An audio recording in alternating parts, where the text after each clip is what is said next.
ibimenyetso ni byinshi ariko uno munsi twashimiye kuvuga ku kijanye n'ububabare bwo mu gikiriza kuko nk'indwara zikomakomeye nka zimwe bita infarctus du myocarde canke attaque cardiaque kenshi zica umuntu umwanya mutoyi rero n'umuntu ababara mu gikiriza hanyuma nyabubabare bukaja mu kuboko no mu izosi ku ibiwamfu ubwo rero ubwo bubabare iyo buje rero ni vyiza ko umuntu yo kwitura kwa muganga mu masaha ane akurikira kuko iyo atevye naho nyene hari igihe acagira ingorane turafise intambanyi kuko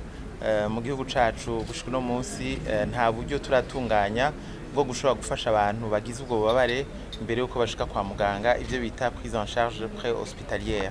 hanyuma ikindi naco nuko niyo bashitse kwa muganga kenshi bashika batevye ugasanga birashobora no gushika ugasanga ntushobora kubafasha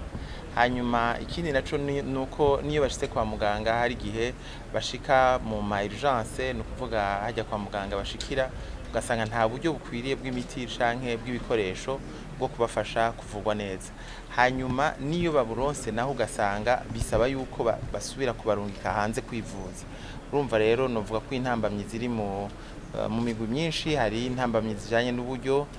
bw'ibikoresho hari intambamyi zijanye n'ubuhinga